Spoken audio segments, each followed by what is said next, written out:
Hello, everyone. Welcome to Notes to My Legal Self, a place where I talk to in house lawyers about things that they care about.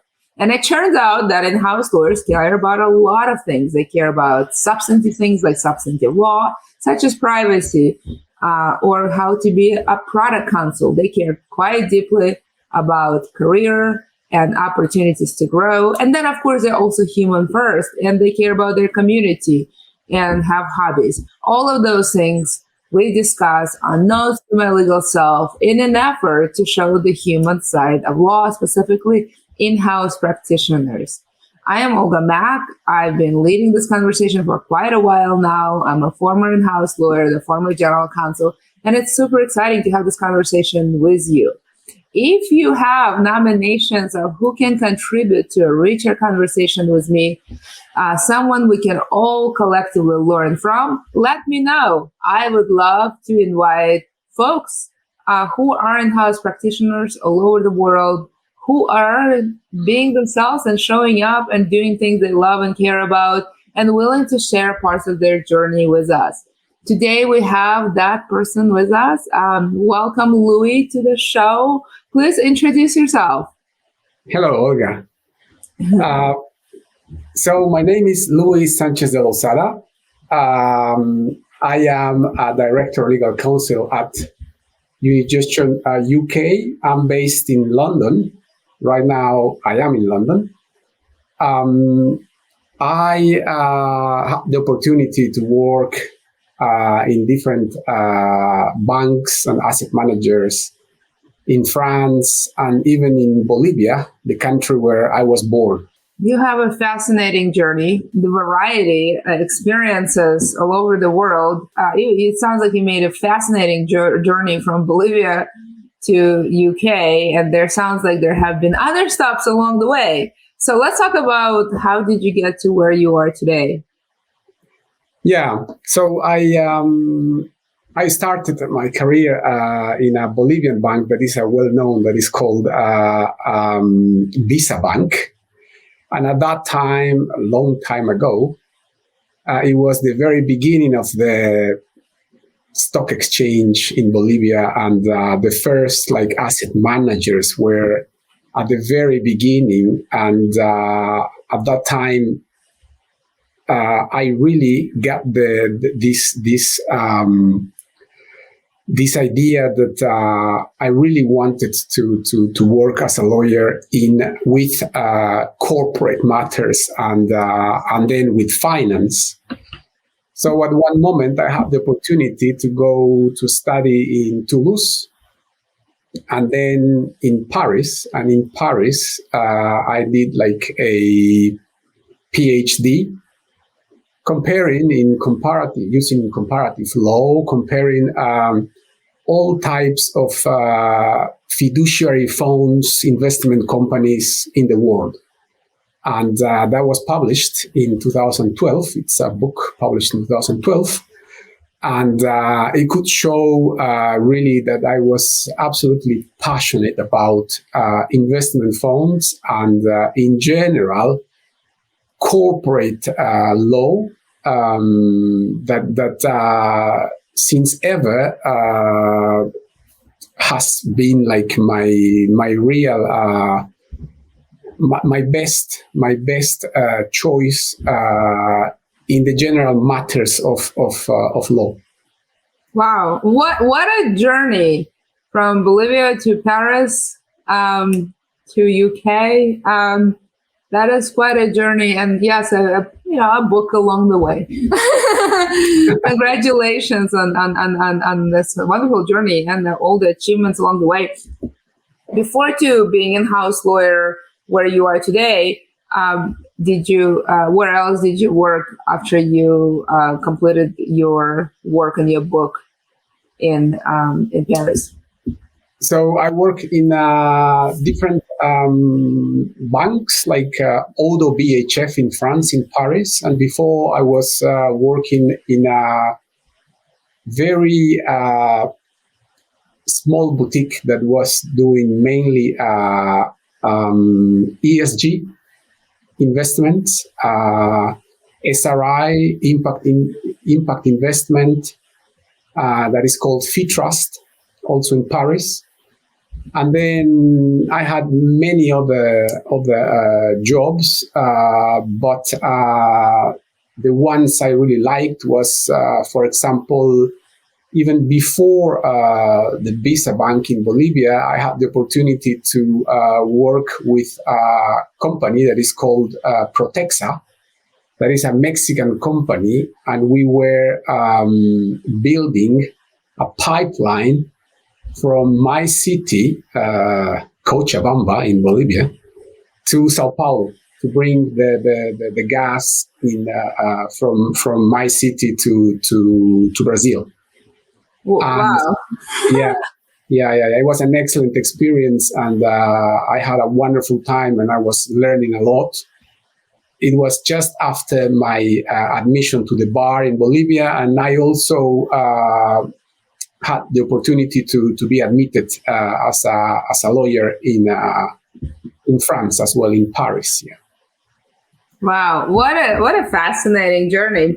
And I'm almost reluctant to talk about what we're actually here to talk about, which is smart contracts, because your journey is very unique. You know, I don't meet a lot of people like yourself, and wow, what a interesting journey. And I like how you retained your, interest in bank and asset management in different continents and cultures and countries. And have been able to leverage your cultural ties and your interests to this, dream career. That's something that you enjoy. I just absolutely love the story. We want to talk about smart contracts, which is basically pieces of code that store information, verify information, and then self-execute. Many people compare them to essentially vending machines that do that. By just kind of like vending machines that store information that you, that if you put $1, they verify that it's correct and they give you a snack of choice. That's kind of how they work. I'm curious, how did you come in contact and, for the first time with smart contracts? So, I was always looking for new things that would be for in-house lawyers. And I had the opportunity to, for example, discover blockchain at the Oxford FinTech program at Said University here in London, Oxford. And from there, the second important point is that I realized that it could be a very interesting journey of research to start using smart contracts to automate the type of contracts, or at least operational obligations in contracts that are going to set up investment funds. And what did you do from there? You and I shared this moment. I used to work at a smart contracts protocol company that audits for security flaws a few years ago, actually. My job was on the business side, but I could definitely see how parts of a legal contracts, maybe not entire one, but parts of it, like payments provisions could be automated, how that would be a value add to the business. That inspired all kinds of work for me, and partially how I ended up being in LegalTech and the future of law. But help me understand, what did you do with that? It sounds like you and I received the same type of information. What did you do with that information? I think it was just complementary to this passion I have for investment funds.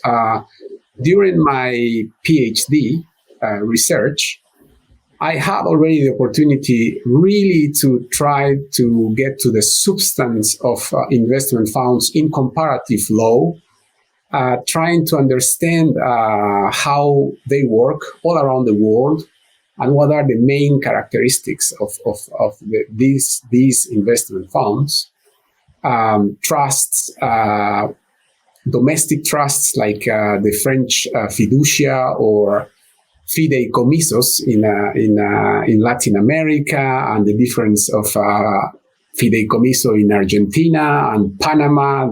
They are completely different, or in the difference in trusts between the English trust and the American trust, and even the Cook Islands, the trust in Cook Islands. So from there, I think that I always dreamed that one day we could use technology to automate investment companies. I was waiting for the opportunity, and when I really, for the first time, understood smart contracts as a possibility of substituting the traditional contracts, I said, I'm going to literally give a lot of my time to research on this. Very interesting. So if you were to use smart contract to automate functions, where would you start? Where, in doing this work, where, I think of smart contract blockchain as very nascent technology, very fascinating, with a lot of potential.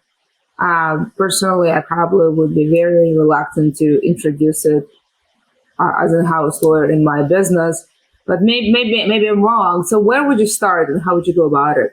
First of all, what gave me a lot of confidence was the UK Law Commission report on smart contracts, giving to smart contracts more or less the same legal status as contracts. And this commission gave a new name to smart contracts, saying that they are smart legal contracts, because all the theory and the law that we apply to traditional contracts could be applied to smart legal contracts in the UK. So from there, the UK Commission went much farther, and they were also explaining already the different ways to use smart contracts, precisely to automate legal operations. So what they advise is that in any contract, you are going to find specific legal operations that you can automate using smart contracts. So for example, in my case, if I want to automate a partnership, I was trying to make a list of the most obvious operational obligations that could be automated with smart contracts, following the principle that if I write an obligation saying if A, then B, or if obligation A, then execute B, it would be possible to use the smart contracts and automate that specific clause or part, right? Yeah, and that's what I mean. I think smart contract application is not at a contract level, but at a clause level, or maybe even a sentence level and sub-clauses level, because you automate, the thing. You can't automate the whole thing probably. At least I don't have the technical ability to do that. And I don't have imagination to suggest how. Let's talk about DAOs. Okay, go ahead, Louis. I was saying that I do have the imagination to more or less try to automate as much as possible. Yeah.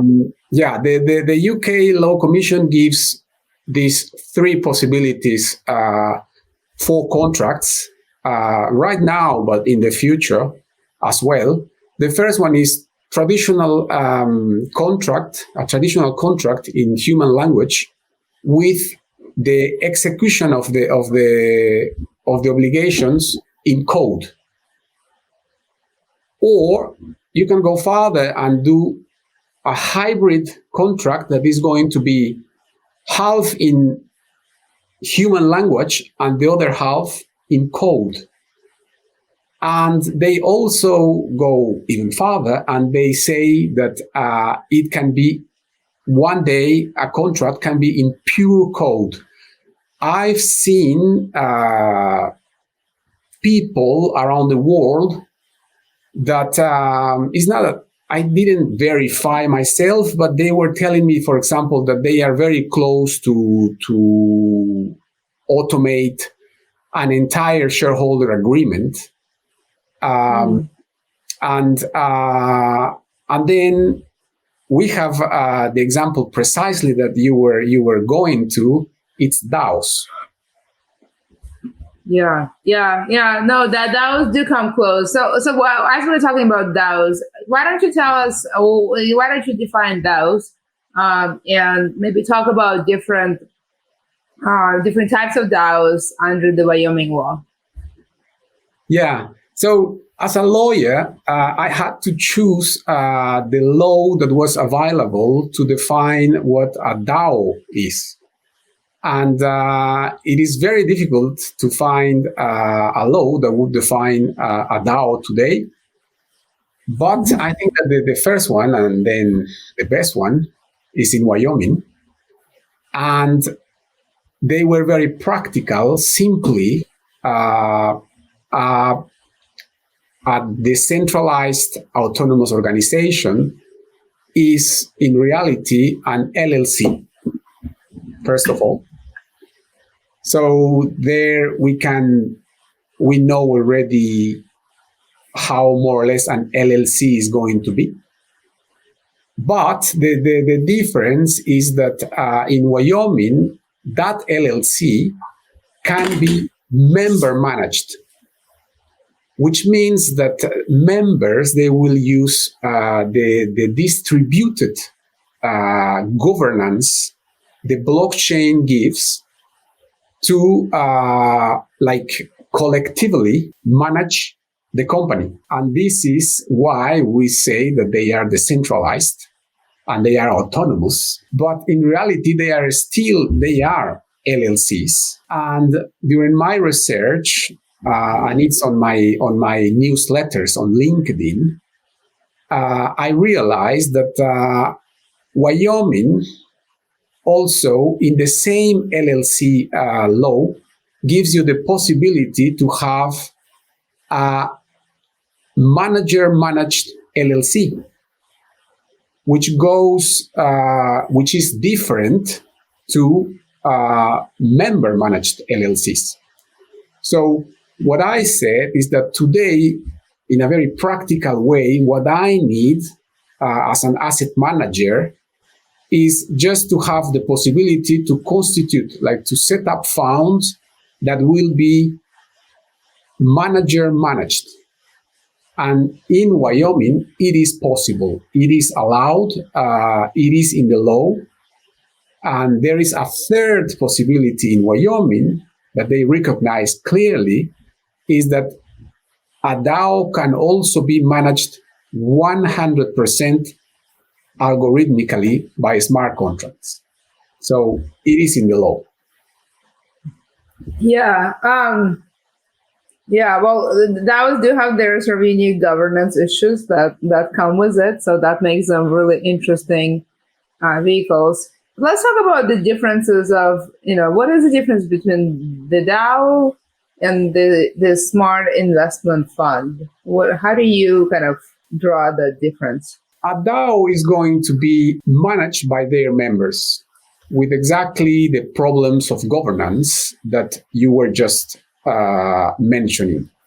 For example, some members are going to be less active than others, and then they will have more problem to take decisions permanently to manage the company. In a investment fund that I call smart investment fund, because some of their legal operations are automated, there will always be a manager that, for example, in a case of a partnership, it's the general partner. And it goes also with the choice of blockchain. So private blockchains, private permissioned and restricted blockchains, they organize and work much better with this kind of private investment funds. For a DAO who wants really to be public and to be completely decentralized, it is going to be rather in a public blockchain, because they really want to use this decentralized possibility that the blockchain gives, and give the vote to absolute all members. And then you have that main difference, and I think with a very practical point of view, I realized immediately that financial authorities, they don't like DAOs or even platforms that are issuing security tokens. In France, for example, they don't like DAOs or these platforms when they are member managed by their members. They prefer when there is always one manager that is going to have the responsibility of what they are doing. That, of course, raises decentralization issues and in the minds of some purists. But that's a really great explanation. So thank you for that. We do have quite a few folks who join and ask questions. Fleming had a number of great questions. That may be a great place to start. Let's talk about, oracles and sensors that could be an input into smart contracts. How do they work, and how can they work in the legal contract? Whenever we have all the information in the blockchain, smart contracts need to be in contact with the environment, the external environment, with the data that is outside the blockchain. And that is why oracles are important, because oracles are databases that are outside the blockchain. The data the smart contracts need to trigger any action they are coded to do. The oracle can when the smart contract asks for information about, for example, any rate, any possible input, weather conditions, whether Yes. location, or the interest rate in the market. Exactly. That is an external world kind of input. Yeah. And so you need this piece, of Oracle to input that data in a smart contract, which Exactly. is basically a vehicle for that. And it could be the other way around. When smart contracts, they need also to execute a very specific obligation, they are going to send the order outside the blockchain to deliver, to pay, to do something that they were coded to do. And one of the possible ways to do that is using an external provider that will receive the information and will act according to this smart contract, to what the smart contract is ordering them. Pay £200 to someone. Smart contracts are pieces of code. Codes have bugs. Smart contracts are applications of blockchain at a sort of platform level. Blockchain is very secure, but as you build applications on top of it using code, you may have bugs. There are some security, well-known vulnerabilities like reentry and all kinds of things. In fact, that's why I know quite a lot about it. I used to work for a smart contract security company that built a protocol for this.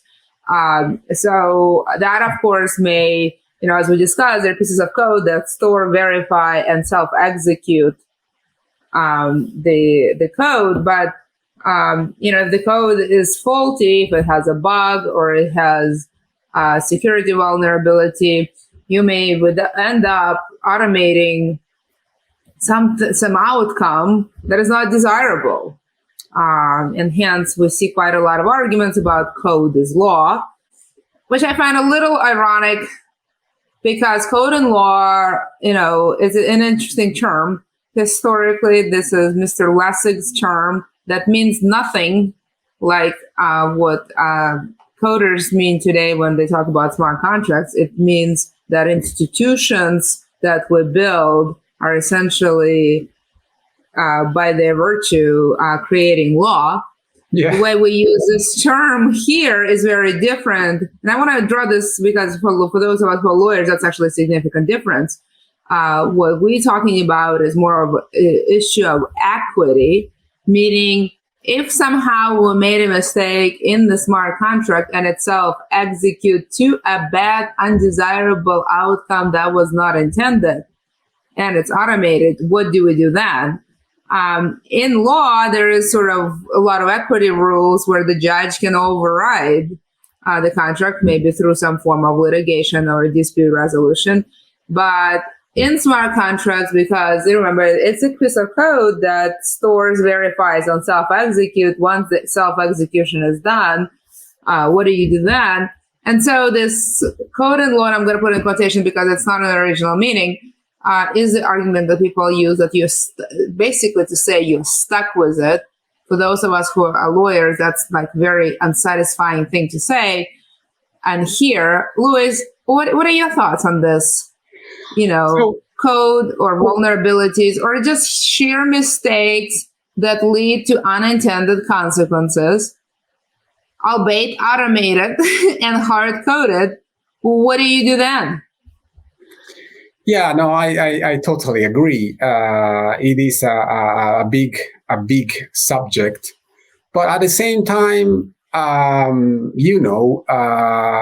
it is always this, because it's still a bit unknown, that it is still like I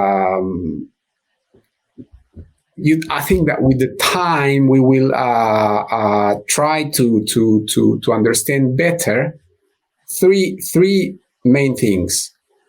The first one is that, for example, in the same Wyoming law, the law requests clearly to the person that is in the DAO, when they have a 100% algorithmically managed DAO, to literally be able to amend the contract, be able to modify when necessary the contract.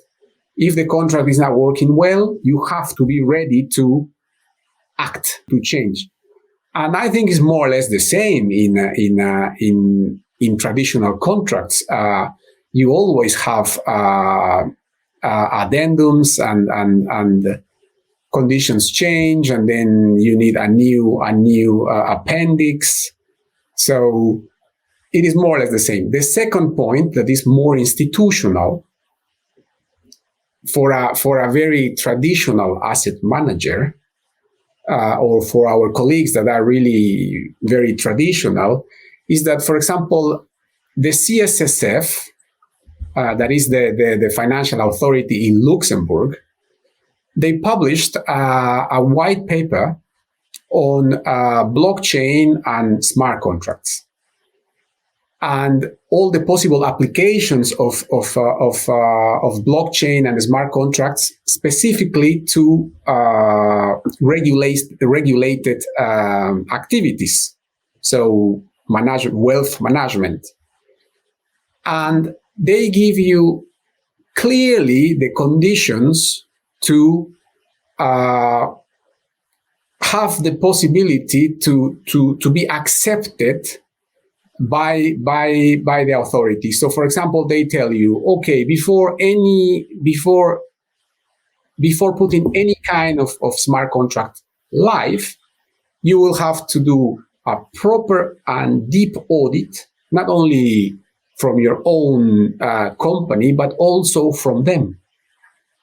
And if they are going to tell you that it is okay, it means that you more or less you can rely on.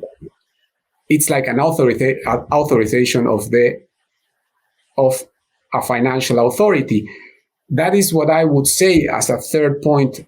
In the UK, if I really want to be absolutely sure that it is working, then I will go and I will ask the FCA that is waiting for innovation, for new ways to do things. And I will tell him, this is my project, do you like it or not? And they will give you the authorization to operate or not. Very interesting. Yeah, clearly there needs to be some form of amendment or updating in case errors happen, and errors do happen. Very interesting. We're coming to the end. We don't have that much time left. We have a few minutes. Just curious, maybe you can briefly touch on two issues. One issue is, where do you see kind of the most interesting or exciting or easily accessible blockchain smart contracts applications for in-house lawyers? I think that there are many applications for in-house lawyers. I think that the main one that any in-house lawyer can do is to start thinking about possible legal operational obligations that could be automated in different ways, using the blockchain or using artificial intelligence. For smart contracts, anyone who has like an important amount of contracts of the same type, I'm sure they would know more or less what are the obligations that are possible to automate, the operational obligation. And then there are many other applications already there. For example, signature of documents that is already there using the blockchain. You don't even need to do it yourself. You can do it with a service provider that we all know that there are many, and it is the same for example, KYC AML. There will be a way to verify the identity and the process of the money, registering the documents, the KYC and the AML in the blockchain. Yeah, very fascinating. I love this conversation, and you and I could be talking all day, but unfortunately we don't have all day. So maybe in your parting words, I'm going to ask you to say goodbye and give a takeaway to folks, and maybe you can focus on one question that all of us are thinking when we're lawyers: do we have to learn to code? That could be a really great way to give guidance as a part of your goodbye. If you know how a traditional contract, works, then you know more or less what to tell to your coder to start automating these operational obligations.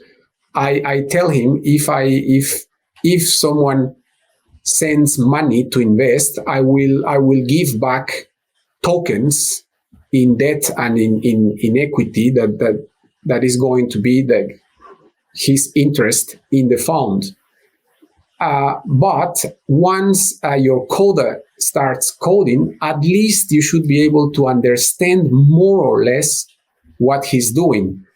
And because we will start with contracts that will be in traditional language, but already with some clauses that are automated with smart contracts. At one moment, there will be pure code contracts, and that's why we should be able to start in a very natural way to start as lawyers,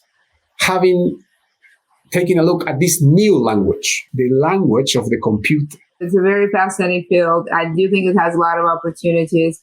And I'm with you that absolutely experimenting with it is a way to, one, learn, and two, find ways to make your legal practice more streamlined and more effective. So thank you so much, Luis, for joining me and sharing your journey and your views on smart contracts. I very much thoroughly enjoyed this conversation.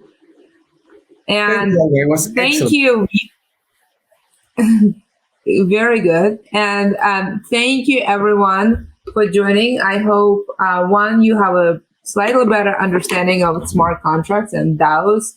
And I've really enjoyed the mention and emphasis of what's possible, both under UK law. That report I will put in the link. I believe is a really great report. There are a few other reports about smart contracts that I find enlightening. One of them is written, for example, by WTO. There are a few other ones as well. So check out those resources. I'll link them. And then, of course, the conversation about DAOs and the revolutionary work that the state of Wyoming is doing and the guidance it's providing is also very helpful. Thank you for tuning in into Notes to My Legal Self to be part of this conversation. As I mentioned, this is a conversation where we talk about substantive law career community that in-house lawyers care about. If you have a nomination for somebody who should be part of this conversation to join me and contribute substantively career-wise or in any sort of way, community way, let me know. I would love to have this person join and we can all learn collectively. And I very much look forward to seeing you next week. Thank you so much, everyone. Bye.